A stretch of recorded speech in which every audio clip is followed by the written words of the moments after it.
was the kind of night that whispered safety. A calm autumn evening in the Hamptons, where streets were lined with golden leaves and silence felt like wealth itself.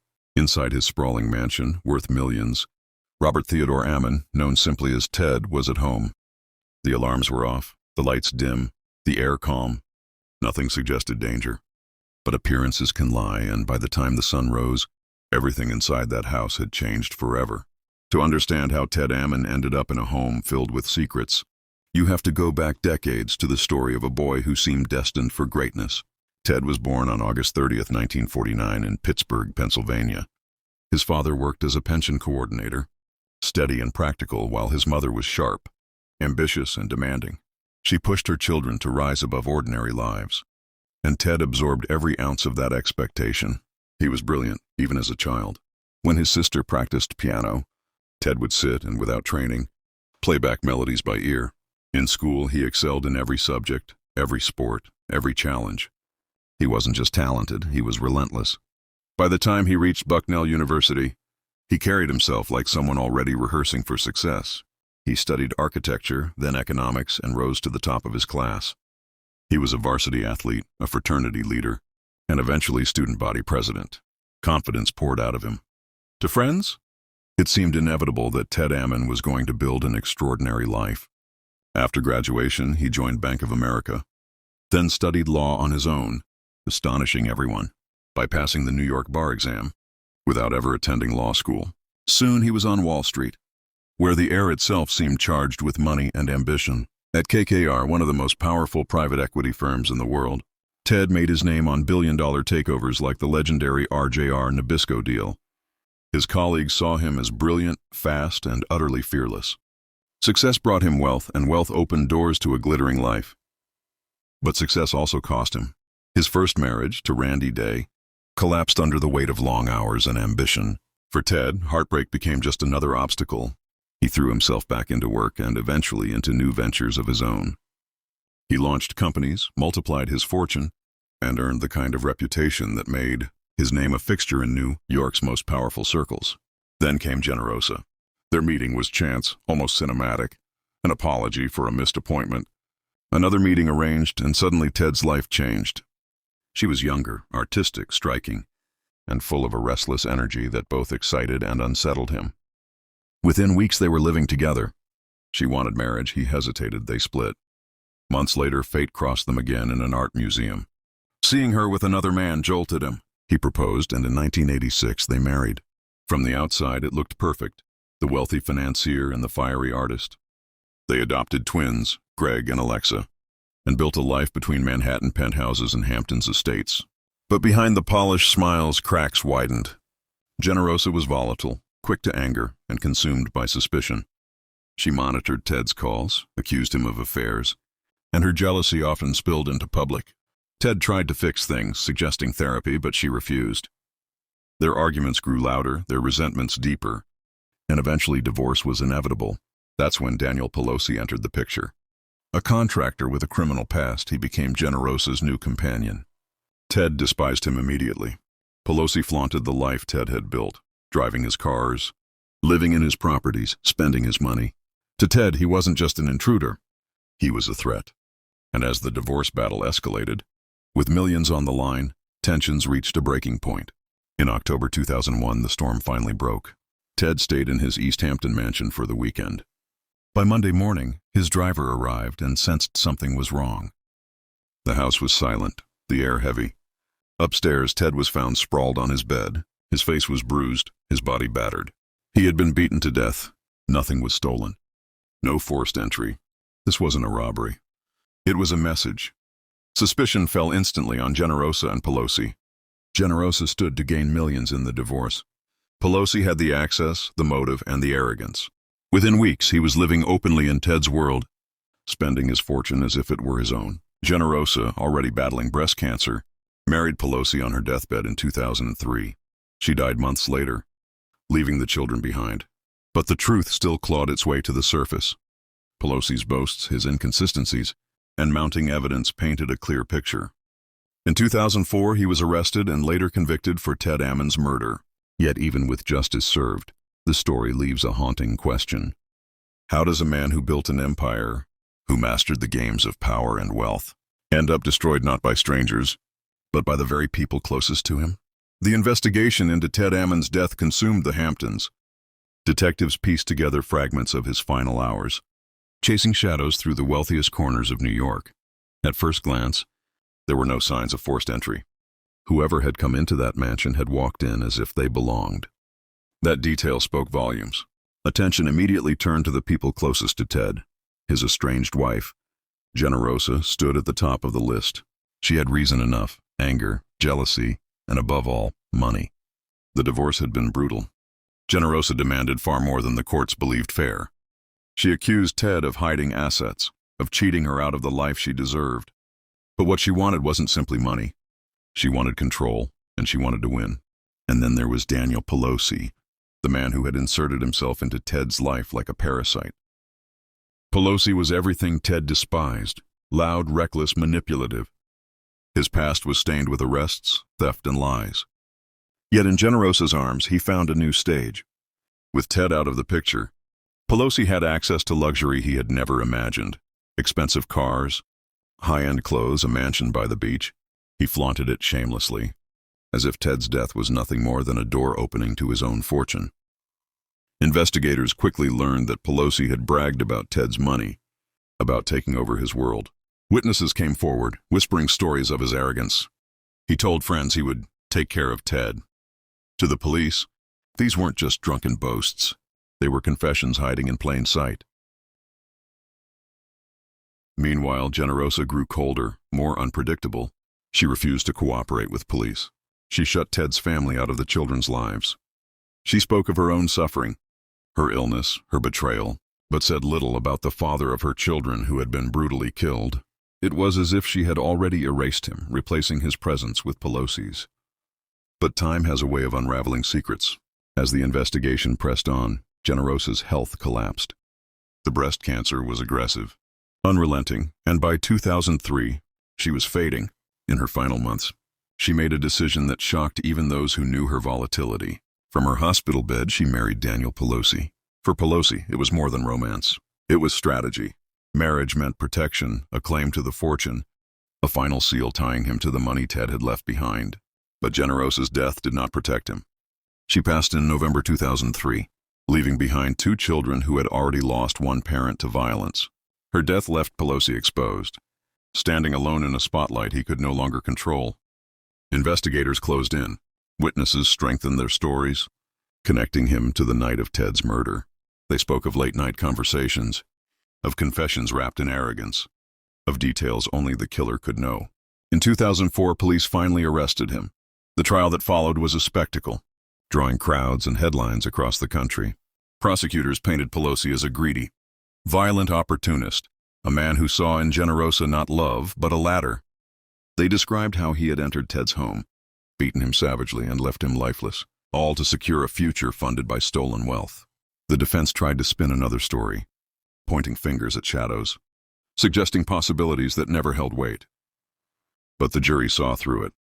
They saw a man drunk on his own arrogance, a man who believed money could shield him from consequences. Daniel Pelosi was convicted of second-degree murder and sentenced to 25 years to life in prison. For the Ammon family, it was justice, but a hollow kind. Ted was gone. Generosa was gone. The children were left to grow up without either parent, caught between the tragedy of wealth and the wreckage of greed. Even years later, the case haunted the Hamptons. The mansion on Middle Lane stood as a reminder that behind locked gates and manicured lawns, darkness can still seep in. Ted Ammon had built an empire, mastered the games of Wall Street, and lived a life of glittering success. But in the end, his downfall came not from rivals in boardrooms, but from the people closest to him, the woman he once loved, and the man she invited into his home. And so the story of Ted Ammon remains less about fortune and more about fragility. Money can build walls, but it cannot protect against betrayal. Power can conquer markets, but it cannot conquer the darkest corners of the human heart. It was a calm autumn night in East Hampton, the kind of night where silence itself feels expensive. Behind the tall hedges and iron gates, the mansion on Middle Lane stood like a fortress of wealth, glowing faintly under the pale moonlight. Inside, 52-year-old Ted Ammon, one of Wall Street's sharpest minds, lay resting in his bedroom. The alarm system, usually set every evening, had been switched off. The vast house was quiet.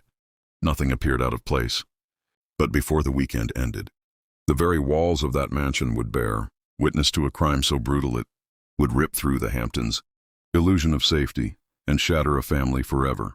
By the next day, Ted's chauffeur arrived as usual. The house did not greet him with its familiar rhythm. No footsteps, no sound of movement, only silence. When he stepped inside, his world froze. Ted lay sprawled across the bed, lifeless, his body battered, his skull fractured by repeated blows. The man who had built fortunes out of nothing, who had outsmarted titans of finance, had been beaten to death in his own sanctuary. The alarm had been disabled. There were no broken windows, no forced locks. Whoever had done this hadn't broken in. They had walked inside like they belonged. The news spread across Long Island like wildfire. A millionaire murdered in his East Hampton mansion. The perfect life interrupted by violence. Neighbors whispered in disbelief. But beneath the shock lay another question. Who could have wanted Ted Ammon dead? The answer wasn't buried in the shadows of Wall Street or among corporate rivals. It was closer, much closer.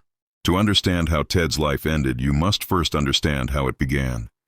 Robert Theodore Ammon, known simply as Ted, was born on August 30th, 1949, in Pittsburgh, Pennsylvania. His father, Robert, was a pension coordinator, a man of steady work and practical routine. His mother, Betty Lee, was sharp, ambitious in her own way, and determined to push her children beyond the ordinary. She expected excellence, and Ted delivered. Alongside his sister, Sandy, Ted grew up in a household where achievement wasn't just praised, it was expected. Even as a boy, Ted seemed different. When Sandy practiced the piano, struggling through long afternoons of repetition, Ted would listen, and then, without effort, reproduce the melodies she had worked so hard to master. Teachers noticed his brilliance. Friends noticed his charm.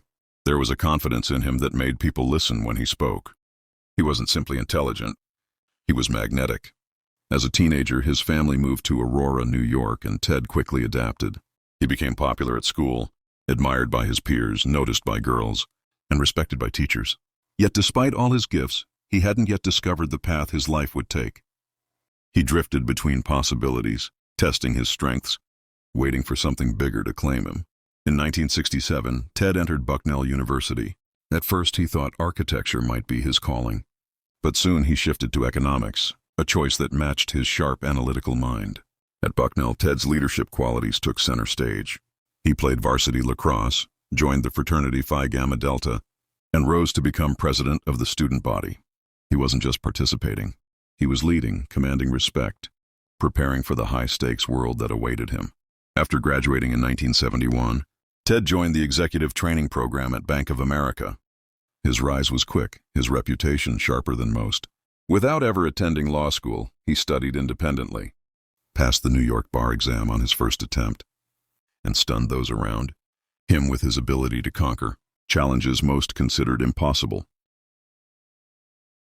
It was during this time that Ted met Randy Day, an ambitious professional who matched his drive. They married in 1973 and soon found themselves living abroad in London, building successful careers, earning more than enough to enjoy the fast-paced lifestyle of the city. Yet success has a cost. Long hours and constant travel eroded the intimacy of their marriage. What began as love shifted into companionship, then drifted further into distance. After a decade together, Randy initiated divorce in 1983. For Ted, it was a wound. He had hoped they could repair what they had, but Randy was resolute. Their marriage was over. Ted threw himself deeper into his career. After leaving law behind, he entered the world of investment banking. In 1984, he joined Kohlberg, Kravis Roberts & Co., KKR, the most powerful private equity firm of the decade. The pressure was immense, but Ted thrived. His ability to dissect complex deals, to strategize faster than anyone in the room, earned him a reputation as one of the firm's brightest stars. Among the historic deals he worked on was the $31 billion leveraged buyout of RJR Nabisco, a corporate battle so fierce it would later be immortalized in the book, Barbarians at the Gate. At KKR, Ted earned wealth beyond imagination. Yet he wasn't content to remain in anyone else's shadow.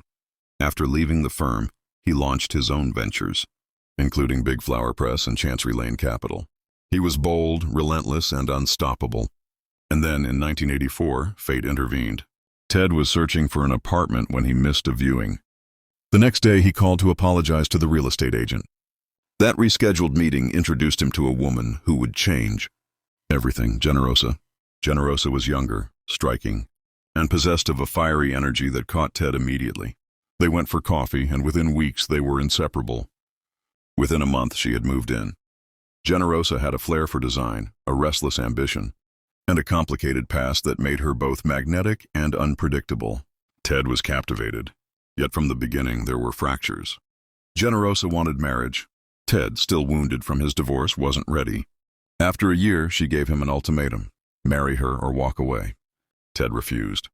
They separated, but fate brought them back together. At an art museum, Ted saw her with another man, and jealousy struck him like a blow. He realized he couldn't let her go. He proposed, and in 1986 they married. Their marriage was glamorous, volatile, and doomed. Generosa's childhood had been turbulent, marked by neglect, instability, and loss. She was strong-willed, intelligent, and ambitious, but she carried with her scars that never fully healed. She longed for wealth, recognition, and security. Ted provided her with all three. Together they built a life of luxury filled with art, travel, and parties. But behind the glittering surface, tension grew. Generosa was fiery, jealous, and often cruel. Ted, patient at first, found himself weighed down by her unpredictability. In 1992, unable to conceive, they adopted twins from Ukraine, Greg and Alexa. For a while, the children brought joy into their home. Ted adored them, showering them with opportunities, love, and stability. But Generosa's temper did not fade. She monitored Ted obsessively, accused him of affairs, lashed out in anger, and refused therapy. By the late 1990s, Ted confided in friends that he was considering divorce. In 1999, they moved to Surrey, England, purchasing a grand estate in hopes of a fresh start. But distance only deepened the divide. Ted commuted weekly to New York, while Generosa grew more paranoid, convinced he was hiding money and seeing other women. Her accusations escalated into delusions, at one point claiming Ted had fathered a secret child. By 2000, Generosa filed for divorce, demanding half of his fortune, which she valued at $300 million. In reality, his assets were closer to $100 million. The divorce turned bitter. Generosa accused, manipulated, and demanded endlessly. She poisoned the children against Ted, making visits painful.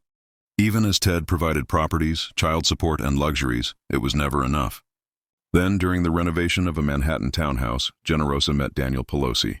Daniel was everything Ted despised: a rough contractor with a criminal record, a man drowning in debts and addiction. He was younger, reckless, and saw in Generosa an opportunity. She, in turn, saw in him a weapon against Ted.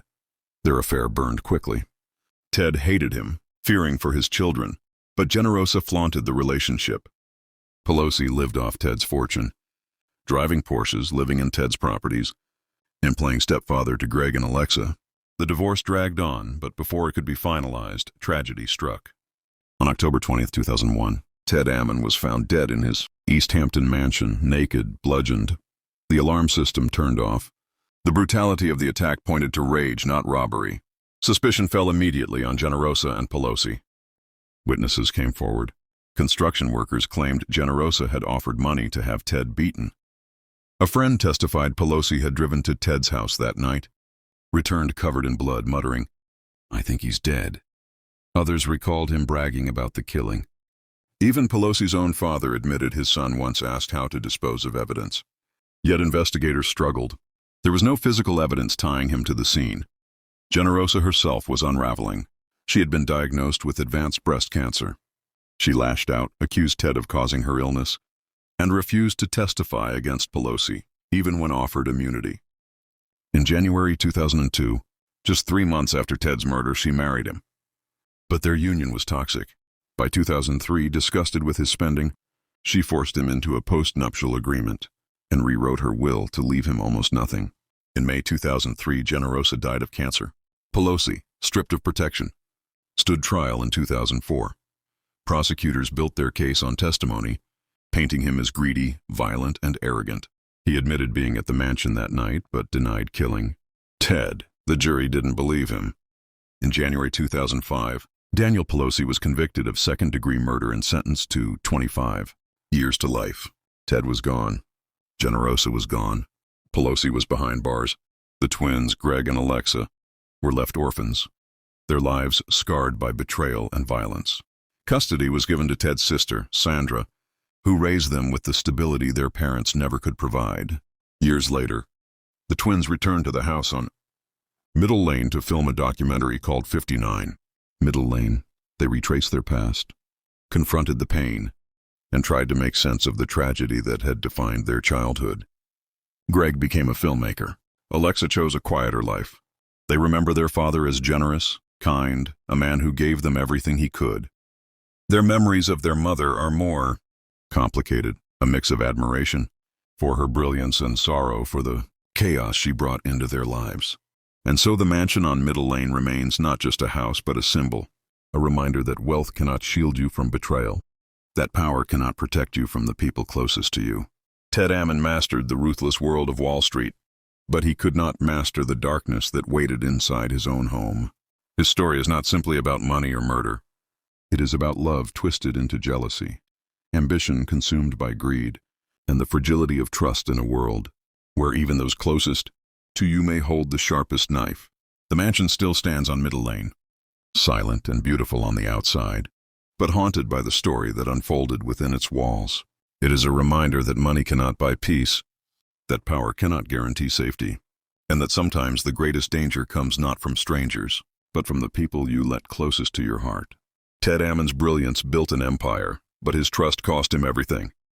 Generosa's hunger for control consumed her, and Daniel Pelosi's greed destroyed them all.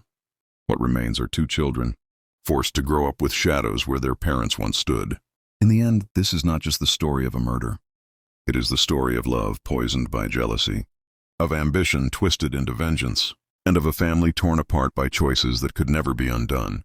And as the waves crash endlessly against the Hamptons shore, the question lingers. Behind every perfect life, what secrets lie hidden in the dark?